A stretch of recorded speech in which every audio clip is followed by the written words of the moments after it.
Is it okay to quickly and noncommittally compliment random strangers? It's not weird as long as you come across as sincere. I think that giving compliments, and especially if it is a stranger, that is not being creepy or persistent, just "Hey, I love your hair." Or "That jacket is really cute." If it is about actual body parts to make it less creepy or forward, you could say "I wish I had eyes like yours" and quat. I do it all the time. Be nice and no creepy compliments.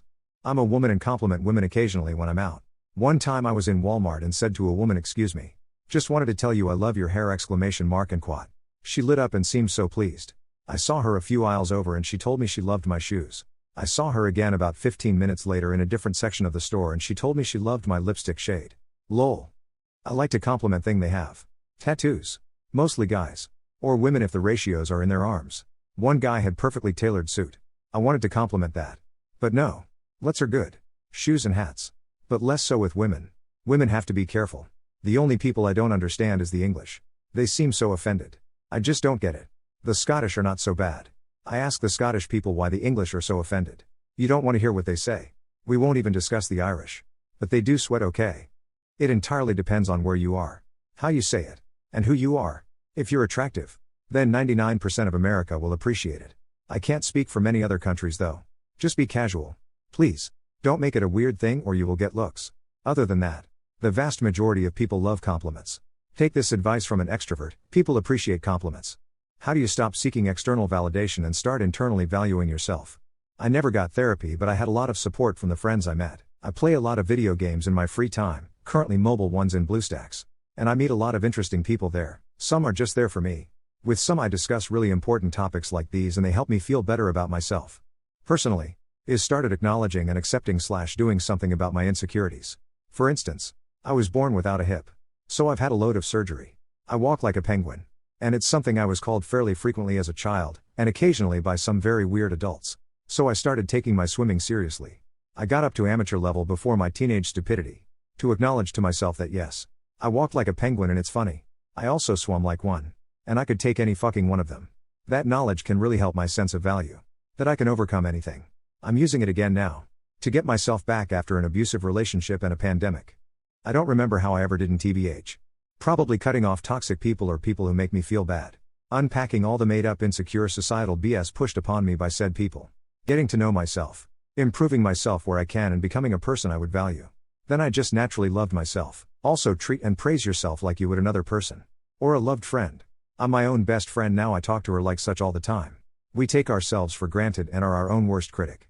But if you met yourself you'd see your value. But that's all you. You have the power to see your own value like you see others and oppos.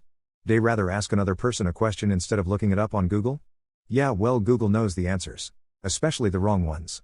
You are at the mercy of the masses. My mom will ask me questions just so I can Google them for her. She's there, right in front of me with her phone in hand telling me to Google things for her. Ha. People always ask me random stuff and I'm the one that Googles it for them. Yes. Then I Google it. Only if I trust their expertise in the question's subject area. Even then. Trust but verify. Depends on the question and if I know the person I'm asking has the right answer. Hold on a second while I Google this for you. I Google first. Ask questions later. Just to see if the information lines up. Google is mostly ads, so if they could have a valid answer I ask a person first. No. And I find people like you kind of strange and hard to comprehend. Anything I or anyone else wants to know I Google. If you are having a talk and say something like "I wonder if." Before you finish the sentence I have Googled it. I will always prefer an authoritative source instead of just asking some random person who may not know for sure. To me the worst possible outcome is thinking I know something and being wrong. That is a state to be avoided at all costs. The only exception is if they are a subject matter expert in the area. And then I may ask them to expand upon what Google told me. Do you think pretty privilege is a real thing? Why or why not? From my own experience I think that yeah, it is really much a thing. However, I can also say that when people get to know you they don't care about looks anymore.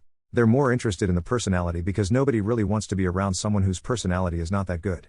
Still, most people who don't know you would have an opinion about you that they based on the surface. So your looks. And when you're conventionally attractive it rarely is a negative opinion. I have a family member that looks like a model. She is getting old now. Is single, which is very rare. And is practically helpless living alone. Not helpless because she is old. But because she's been making the men and beta females that worship her do everything for her all of her life. Using her looks to manipulate people so she doesn't have to lift a finger has rendered her totally ignorant of basic skills around the house. You know how in troubleshooting guides there is a section saying if the power isn't on, check to see if the item is plugged in? That's for her. Yes. And no. From what I've gathered, first-hand charm/cunningness will get you much further in the long run than attractiveness. Pretty privilege turns to resentment, intimidation, etc. quickly when said pretty person shows intelligence. The privilege applies when the pretty person is perceived as essentially only that.